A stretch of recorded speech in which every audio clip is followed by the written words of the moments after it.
The Galactic Council's recruitment center buzzed with the usual chaos of a dozen different species, trying to communicate through universal translators. Commander Vextai of the Zephyrian Defense Corps scrolled through his datapad, reviewing the latest batch of human recruits assigned to his unit. Most carried the standard yellow classification for moderate combat effectiveness. A few bore orange for above-average capabilities, but one file made him pause. Classification: green. Basic infantry. Standard human physiology. No notable combat experience. The file belonged to someone named Sarah Chen, age 24, from a place called Earth Sector 7.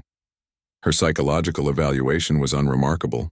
Her physical stats fell within normal human parameters, and her training scores barely met minimum requirements. Vextai's mandibles clicked in mild annoyance.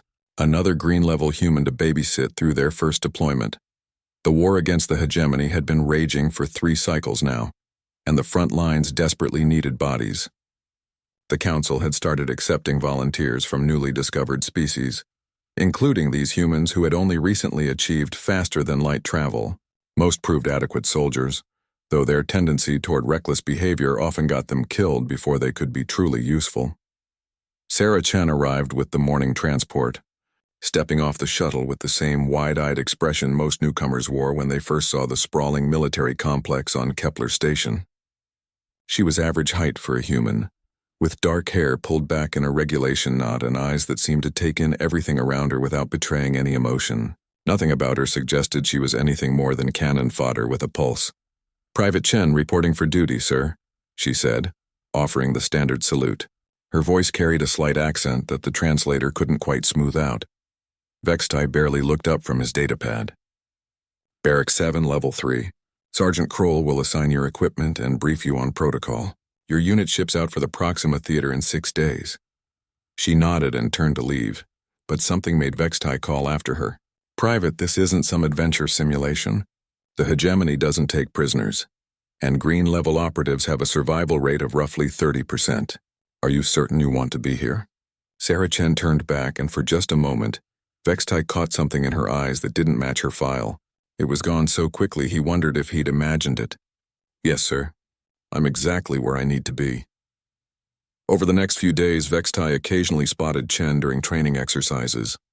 She performed adequately but not exceptionally. Her marksmanship scores were decent, her tactical responses by the book, and her physical conditioning met standards without exceeding them. If anything, she seemed to deliberately avoid standing out. The other human recruits gravitated toward Chen despite her quiet demeanor. During mess hall conversations, Vextai noticed she listened more than she spoke, but when she did offer input, the others paid attention. There was something about her presence that commanded respect without demanding it. On their final day before deployment, Vextai reviewed the roster one last time. 47 beings from 7 different species, heading into one of the most contested regions of the war. Statistical projections suggested fewer than half would return. He paused again at Chen's file, that nagging feeling returning. Something was wrong with her classification. He'd seen enough soldiers to recognize the difference between green recruits and veterans, and despite what every test and evaluation indicated, Sarah Chen moved like someone who had seen combat. Real combat, the kind that left marks on a person's soul rather than their service record, but her documentation was flawless. Too flawless, perhaps. Vextai made a note to monitor her performance closely during their first engagement. If she was hiding something, the battlefield would reveal it soon enough. The transport ship that would carry them to Proxima Station was a converted cargo hauler, cramped and uncomfortable but functional. As the recruits settled into their quarters, Vextai found himself watching Chen through the observation deck's reinforced windows. She sat alone, staring out at the stars with an expression he couldn't read. "Commander?" Sergeant Kroll approached with a steaming cup of something that passed for coffee.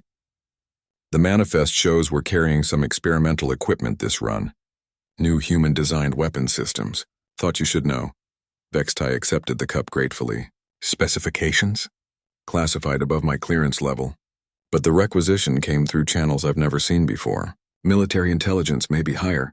Kroll paused. "The delivery was specifically requested for this deployment. Unusual for a routine patrol assignment." That nagging feeling grew stronger. Vextai looked back at the observation deck, but Sarah Chen was gone. He made another note to himself. Watch the human very carefully. Something told him their routine patrol was about to become anything but routine. As the ship entered hyperspace, carrying them toward a destiny none of them could imagine, Vextai couldn't shake the feeling that he was missing something crucial. The reports marked her as green, but every instinct he'd developed in 20 years of military service whispered that Sarah Chen was far more dangerous than her file suggested. Time would prove his instincts correct, though not in any way he could have anticipated. The Proxima system had once been home to a thriving mining colony. Now it was a graveyard of shattered space stations and debris fields that told the story of 6 months of brutal warfare. The hegemony had claimed the system's strategic position, using it as a staging ground for attacks deeper into Council. Territory Commander Vextai studied the tactical display as their transport approached the forward operating base on Proxima 4. Red indicators marked known enemy positions, while blue showed their own scattered defensive lines. The situation was worse than the briefings had suggested. First deployment for most of your unit, Commander? Captain Thorne, the station's commanding officer, looked exhausted. Her cybernetic eye whirred as it focused on the newcomers. Hope they're ready for a baptism by fire. The hegemony hit us 3 times this week. They're as ready as green troops ever are, Vextai replied, though his attention was drawn to Sarah Chen. While the other recruits gaped at the battle-scarred station and the distant flashes of orbital combat, she moved with purposeful efficiency, already identifying defensive positions and sight lines. Their first mission came within hours of arrival. Intelligence had detected a hegemony patrol probing the outer perimeter, and Captain Thorne wanted fresh eyes on the situation. "Take your people out to Grid 77, she ordered. "Observe and report. Do not engage unless fired upon." The alien landscape of Proxima 4 was a maze of crystalline formations and deep canyons carved by centuries of mining operations. Perfect terrain for ambushes, as Vextai noted grimly. His mixed unit spread out in standard formation, with the more experienced soldiers taking point positions. Sarah Chen had been assigned to the rear guard, appropriate for a green-level recruit. But as they moved through the crystal maze, Vextai noticed she kept drifting toward the flanks, her eyes constantly scanning angles that most soldiers wouldn't even think to check. "Contact," whispered Sergeant Kroll over the comm. 3 clicks north. "Hegemony reconnaissance drone." Vextai raised his hand, signaling the unit to take cover among the crystal formations. Through his scope, he could see the insectoid shape of the enemy drone as it swept back and forth across the canyon floor. Standard protocol was to remain hidden and gather intelligence. The drone's pattern brought it closer to their position. Too close. Vextai realized with growing alarm that their hiding spot wasn't as concealed as he'd thought. In another few minutes, the drone would detect them. He was about to order a withdrawal when movement caught his eye. Sarah Chen had somehow circled around to a position he hadn't even realized was accessible. She was crouched behind a crystal formation, holding something in her hands that definitely wasn't standard-issue equipment. Before Vextai could intervene, Chen moved. The device in her hands emitted a barely audible hum, and the reconnaissance drone simply stopped. It dropped from the sky like a dead weight, crashing into the canyon floor with a metallic clang that echoed off the crystal walls. What just happened? Kroll's voice crackled over the comm. Vextai was wondering the same thing. He watched as Chen calmly stowed whatever device she'd used and rejoined the formation as if nothing had occurred. When he caught her eye, she simply nodded toward the downed drone. "EMP burst," she said quietly. "Localized field won't show up on their sensors as weapon discharge." "Where did you get an EMP device?" Vextai demanded. "Standard human electronics kit," Chen replied, but her tone suggested the conversation was over. It wasn't standard anything Vextai had ever seen. More importantly, the tactical awareness she'd demonstrated was far beyond what any green-level recruit should possess. She'd identified the threat, positioned herself perfectly, and neutralized it without compromising their mission or revealing their presence. The rest of the patrol proceeded without incident, but Vextai found himself watching Chen constantly. She moved through the terrain like someone who had studied every map and satellite image of the area. Her equipment checks were thorough but efficient. When they finally established their observation post, she somehow ended up in the position with the best sight lines and cover, despite supposedly being assigned to rear guard duty. "Commander, Chen approached him as they settled in for the surveillance phase. Permission to speak freely? Vextai gestured for her to continue. The hegemony probe pattern suggests they're mapping our patrol routes. That reconnaissance drone was the third pass this week, each one slightly closer to our defensive perimeter. They're planning something bigger than a simple raid. She was right. Vexti had come to the same conclusion.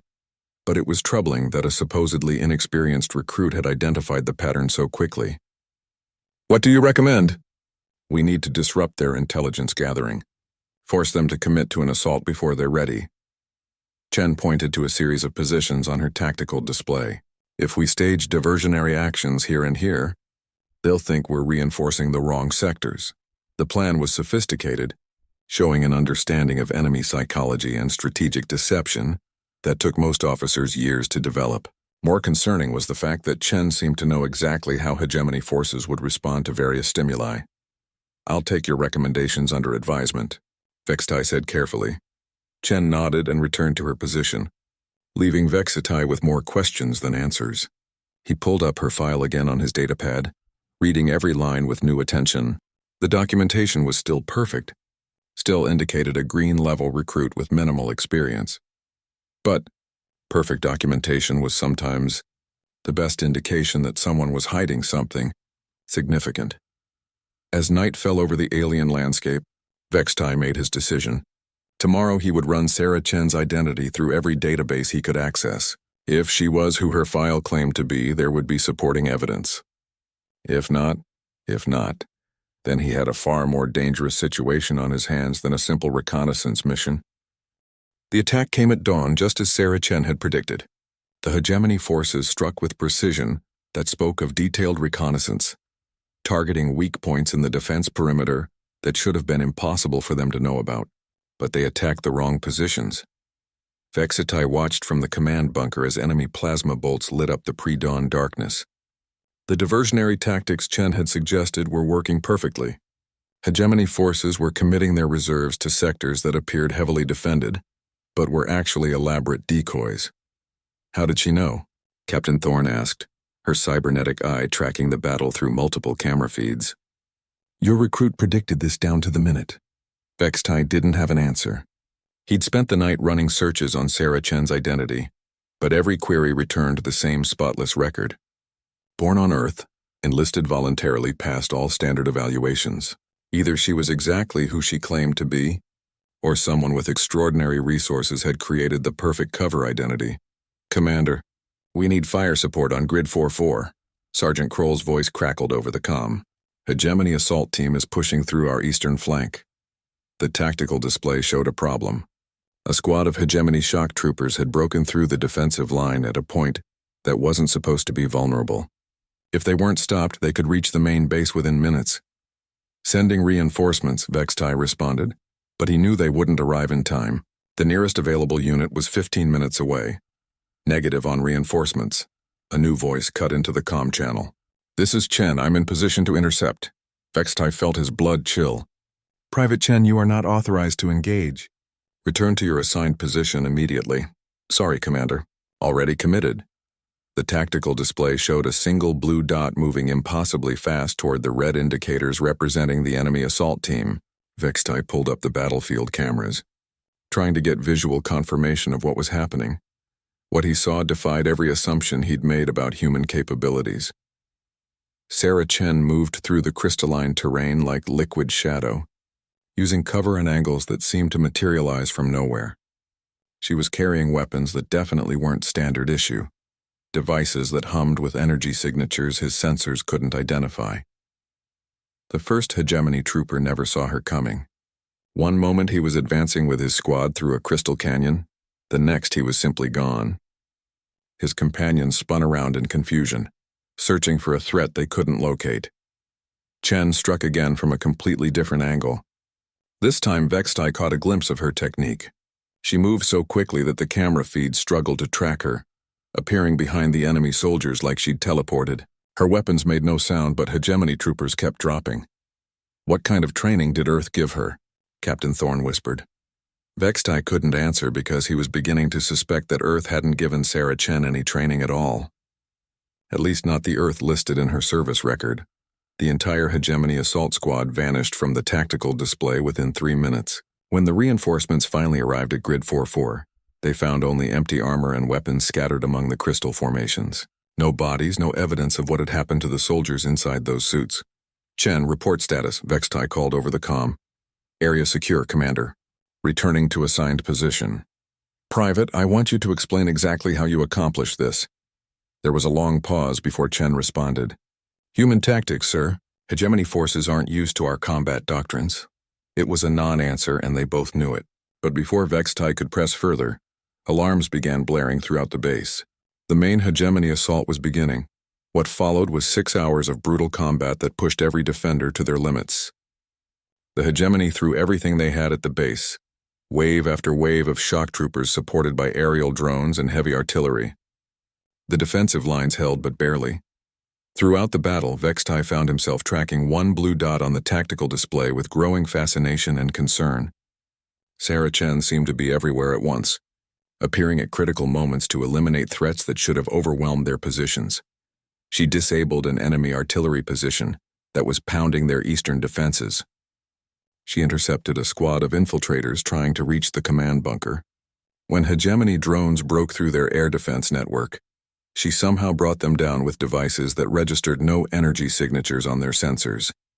Each intervention was impossible. Each success raised more questions about who Sarah Chen really was.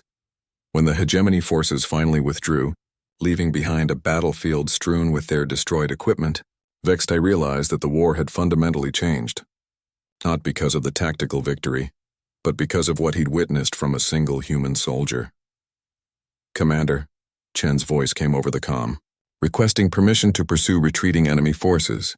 Negative, Private. Return to base for debrief. Another pause. Understood, sir.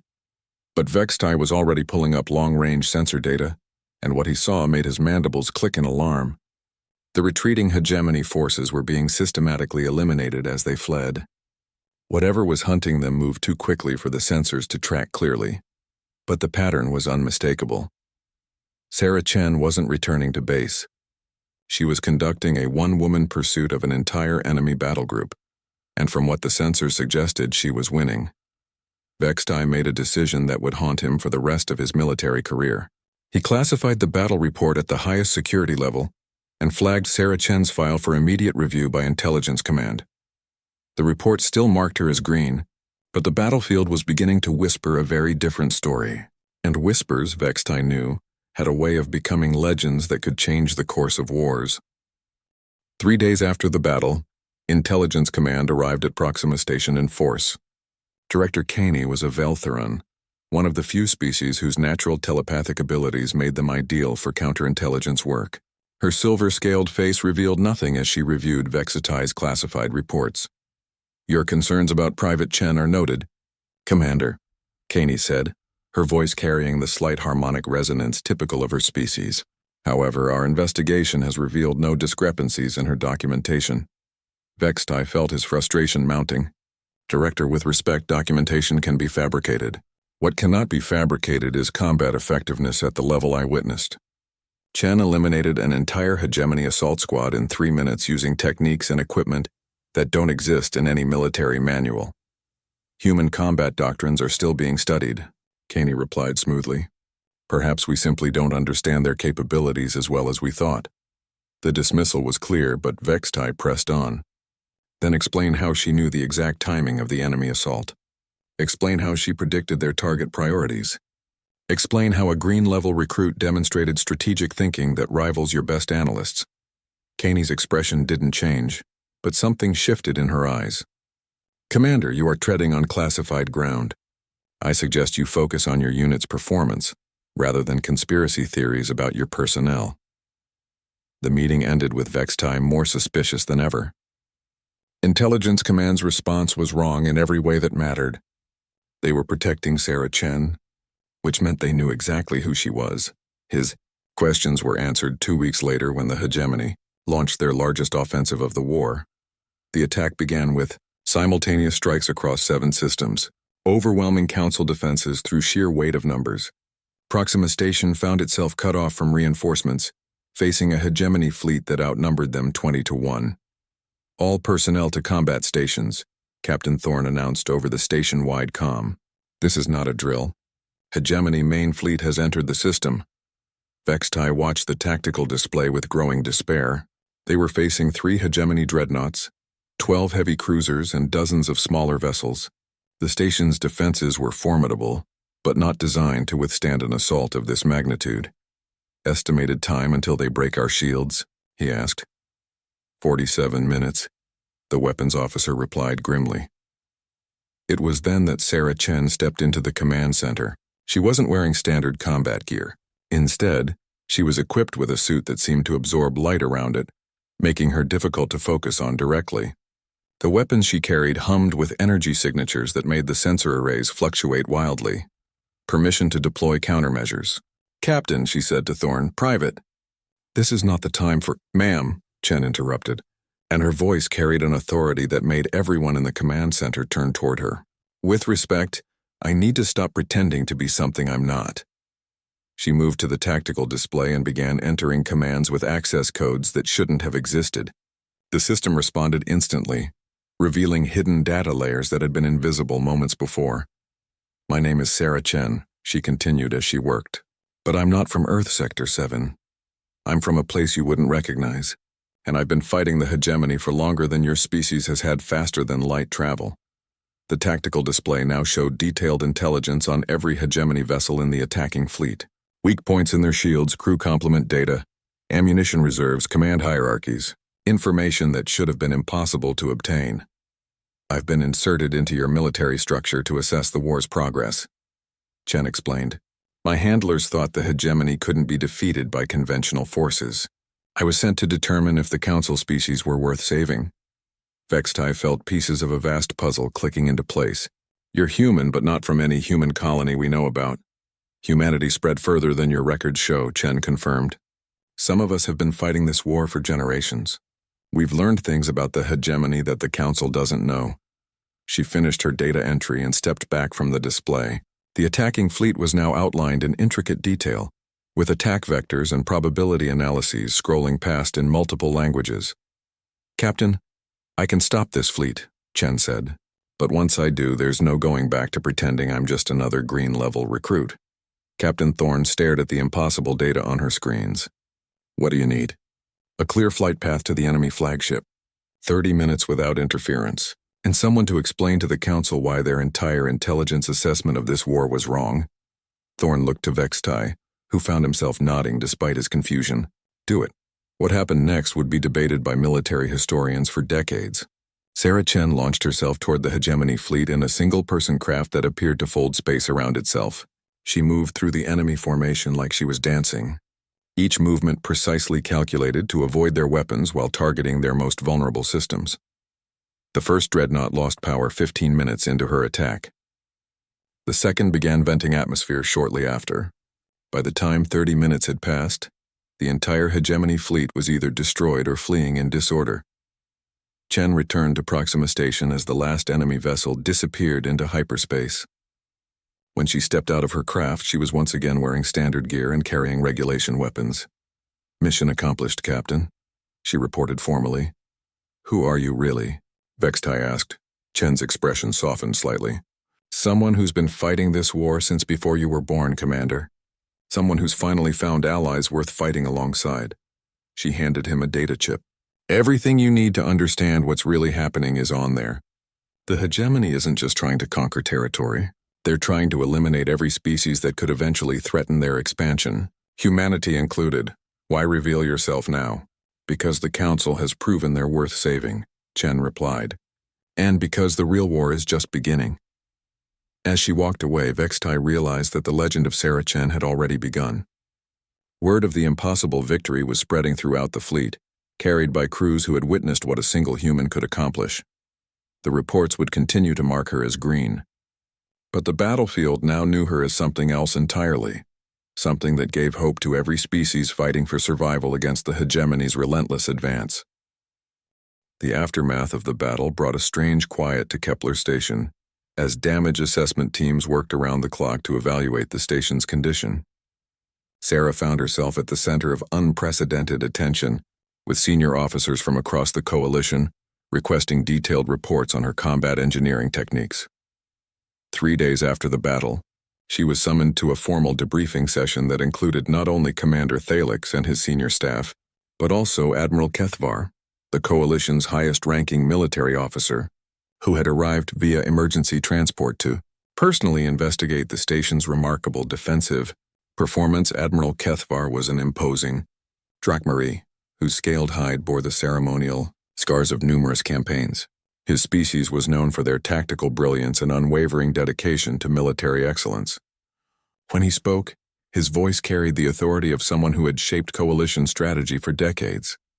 Lieutenant Chen, the admiral began, consulting a holographic display that showed detailed battle statistics. Our preliminary analysis indicates that Kepler Station should have fallen within the first hour of the hegemony assault. The enemy committed sufficient firepower to overwhelm any fixed defensive position in this sector. Sarah stood at attention, still adjusting to the surreal experience of being personally addressed by the coalition's supreme military commander. Sir, the defensive improvements provided additional endurance, but the real difference was real-time power management during critical phases of the engagement. Real-time power management, Admiral Kethvar repeated, his expression showing obvious skepticism. Our technical specialists estimate that the calculations required for such management would overwhelm even advanced computer systems. How did you accomplish this manually? The question touched on something Sarah herself didn't fully understand. During the battle, she had operated on pure instinct, responding to system changes faster than conscious thought should have allowed. The experience had felt like conducting a vast orchestra where every instrument was a critical station system. I'm not entirely sure, sir, she admitted. I seemed to develop an intuitive understanding of how the modified systems would respond to various stresses. It was less about calculation and more about recognizing patterns. Dr. Yithra, who had been quietly observing the exchange, stepped forward to address the admiral. Sir, if I may offer a technical perspective, Lieutenant Chen's modifications created a fundamentally different type of power distribution network. Her manual control wasn't overriding the system so much as conducting it like a musical instrument. The admiral's expression showed growing interest. Explain further, Doctor. Traditional power grids are designed for automated management with minimal human intervention, Dr. Yithra continued. Chen's design incorporated feedback loops that respond to conscious direction. She didn't just modify our power system, she created a new form of human-machine interface. Major Vextar added his own observations to the discussion. During the battle, Lieutenant Chen anticipated system failures before our monitoring equipment detected them. She was responding to subtle indicators that our standard protocols would have missed entirely. Admiral Kethvar studied Sarah with renewed intensity. Lieutenant, are you suggesting that human intuition can supplement or even replace automated systems in complex technical applications? The question carried implications that extended far beyond Sarah's specific achievements.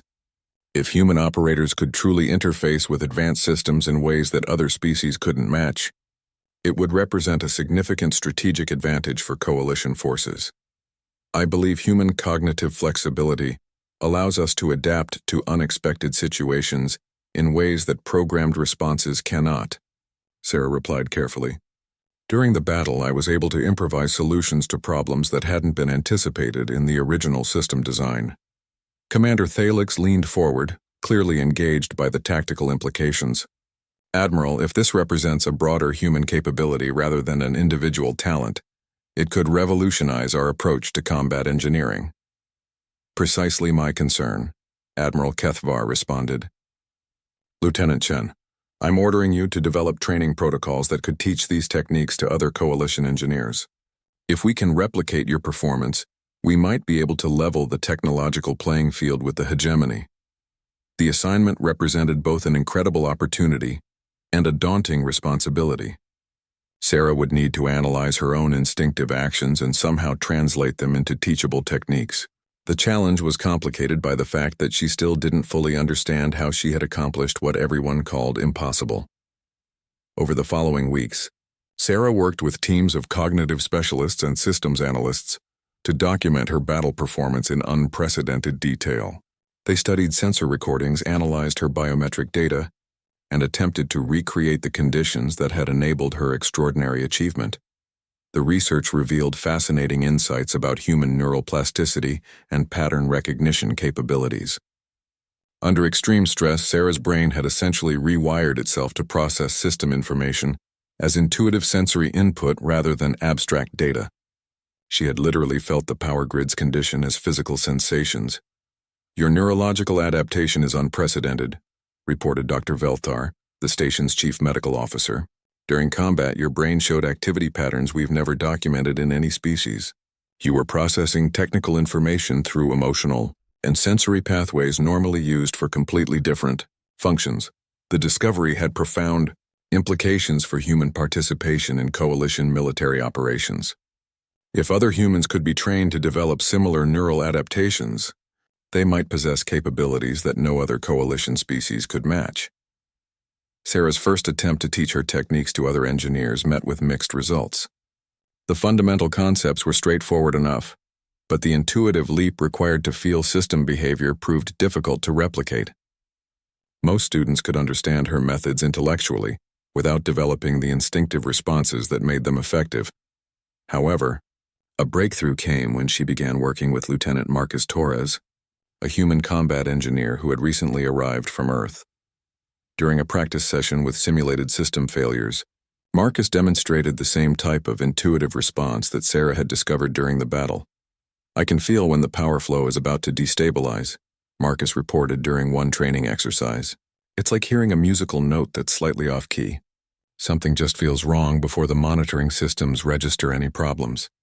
The success with Marcus proved that Sarah's abilities weren't unique, but rather represented a broader human potential that could be developed through proper training.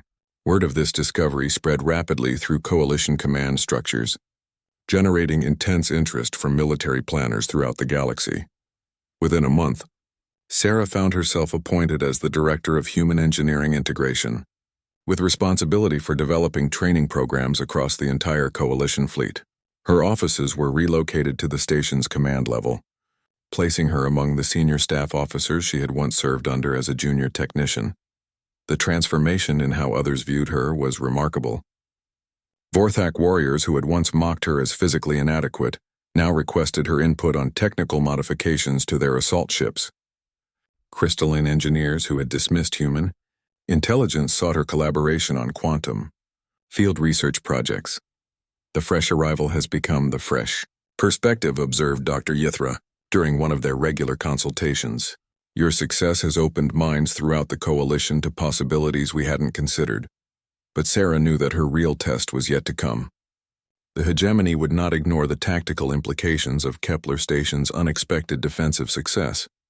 Intelligence reports suggested they were already developing countermeasures specifically designed to neutralize the advantages provided by human-operated systems. The next battle would determine whether her innovations represented a temporary tactical surprise or a fundamental shift in the balance of power. Sarah Chen, the once dismissed fresh arrival, now carried the hopes of an entire galactic alliance on her shoulders. The girl who had cleaned air filters and endured condescending comments was now responsible for technologies that could determine the outcome of an interstellar war. 6 months after the Battle of Kepler Station, Sarah's training programs had been implemented across 12 coalition facilities, with remarkable results. Human engineers were demonstrating unprecedented abilities to interface with complex systems, leading to tactical advantages that the hegemony was struggling to counter. However, intelligence reports suggested that the enemy was preparing something devastating in response. The warning came through encrypted channels from deep-cover coalition agents operating within hegemony territory. A massive fleet was assembling in the Kronos sector, centered around a new type of warship that intelligence designated as a system killer.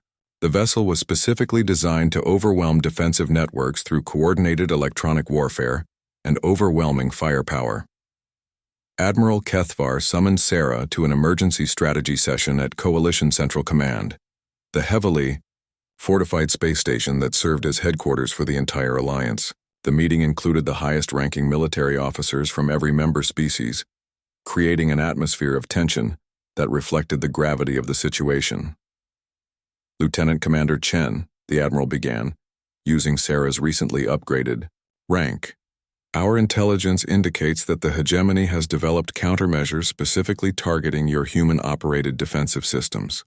They've studied our tactical reports from Kepler Station and designed their new weapons to exploit perceived weaknesses. Sarah studied the holographic displays showing the enemy fleet composition. The system killer dwarfed even the mobile command fortress that had attacked Kepler Station, and it was surrounded by specialized support vessels designed for electronic warfare operations. What specific countermeasures are they employing, sir? Sarah asked, already analyzing potential vulnerabilities in her own systems. General Thisara, the coalition's chief tactical officer, activated additional displays showing intelligence assessments. They appear to be using cascading electromagnetic pulses designed to overload the feedback systems you've incorporated into our power grids. Their theory is that human-operated networks are more vulnerable to rapid system fluctuations. The assessment was technically sound, Sarah realized with growing concern. Her modifications had indeed created more complex feedback loops that could potentially be exploited by sophisticated electronic warfare. The enemy had identified a genuine weakness in her designs. There's more, Admiral Kethvar continued. Intelligence suggests they're planning to test their new capabilities against Kepler Station specifically. They want to prove that your innovations can be neutralized, which would undermine confidence in human engineering throughout the coalition. The implications were staggering. If the hegemony could demonstrate that human-operated systems were vulnerable to their countermeasures, it would not only represent a tactical defeat, but also a psychological victory that could influence coalition strategy for years to come. Sir, I need to return to Kepler Station immediately, Sarah announced. If they're targeting my specific modifications, I need to develop countermeasures before the enemy arrives. Agreed, the Admiral replied. You'll have priority access to any resources you require. The reputation of human engineering is at stake, along with the lives of everyone stationed there. The journey back to Kepler Station gave Sarah time to consider the challenge she faced. The enemy had spent months analyzing her work, developing specific weapons to exploit its weaknesses. She would have only days or weeks to create defenses against threats she had never encountered. Upon arrival, she found the station's engineering teams already working frantically to implement additional defensive measures. However, their efforts were based on standard coalition protocols that might prove inadequate against the sophisticated countermeasures the hegemony had developed. We've reinforced the primary shield generators and added redundant power coupling systems, reported Major Vextar during her first briefing. But if their electromagnetic pulse weapons are as advanced as intelligence suggests, we may not be able to maintain system stability. Sarah spent the first day reviewing every technical detail of the station's current configuration, identifying potential vulnerabilities that the enemy might exploit. The feedback systems that had proven so effective during the previous battle now appeared dangerously exposed to electronic warfare attacks. Her solution, when it came, represented a fundamental reimagining of how human operators could interface with defensive systems. Instead of creating a single integrated network that could be overwhelmed by coordinated attacks, she designed a distributed system that could isolate and quarantine threatened sections while maintaining overall defensive capability. You're essentially creating multiple independent power grids that can operate separately or in coordination, observed Dr. Yithra as she reviewed Sarah's preliminary designs. Each section would be immune to attacks targeting other areas. More than that, Sarah explained, highlighting specific technical elements in her schematics. Each subsection can adapt its operational parameters in real time based on detected threats. If the enemy tries to overload one area with electromagnetic pulses, that section can essentially duck by temporarily reducing its operational profile.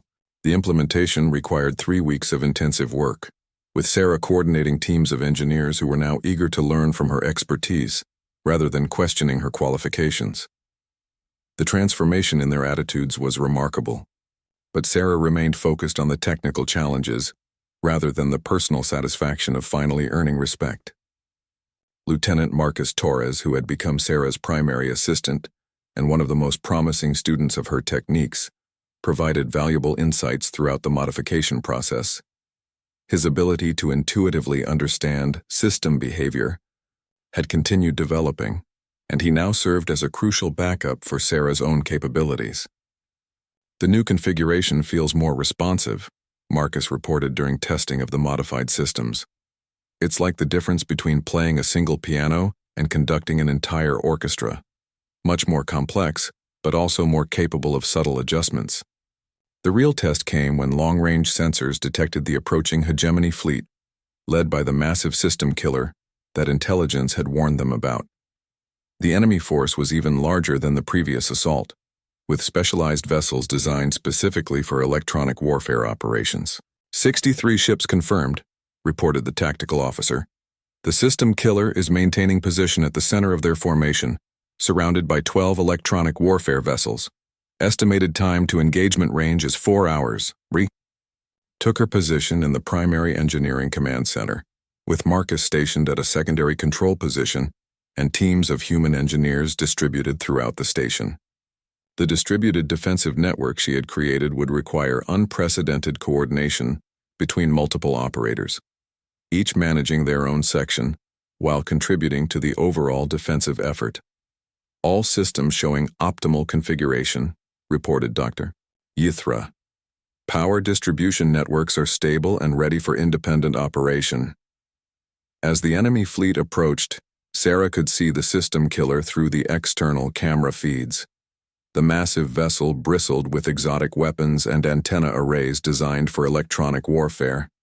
It represented everything the hegemony had learned about coalition defensive systems, specifically engineered to neutralize the advantages that human engineering had provided. The opening phase of the battle began with an unprecedented electronic assault as the hegemony unleashed coordinated electromagnetic attacks against every system on Kepler Station. The assault was unlike anything the coalition had ever faced, with pulse weapons designed to cascade through integrated networks and overload them completely. Electromagnetic pulse impact in sectors 7, 12, and 15, reported one of the monitoring technicians. Systems are automatically isolating threatened areas. Sarah watched her distributed network respond exactly as designed, with threatened sections temporarily reducing their operational profiles while unaffected areas compensated for the temporary loss. The enemy's electronic warfare attacks, which should have overwhelmed the station's defenses, instead affected only limited areas that quickly recovered once the immediate threat passed. They're adapting their attack patterns, Marcus announced from his control station, attempting to overwhelm multiple sections simultaneously. Acknowledged, Sarah replied, already implementing countermeasures. All sections switched to dynamic operational profiles, randomize response patterns to prevent predictive targeting. What followed was the most sophisticated battle between offensive and defensive systems in recorded coalition history. The hegemony's electronic warfare specialists attempted every strategy they had developed to overwhelm human-operated networks, while Sarah's distributed system adapted and evolved in real time to counter each new threat. The system killer itself finally entered direct combat range after its electronic warfare had failed to achieve the expected results. Its massive weapons began targeting specific sections of the station's defenses, but the distributed network allowed damaged areas to transfer their defensive responsibilities to undamaged sections seamlessly. This is impossible,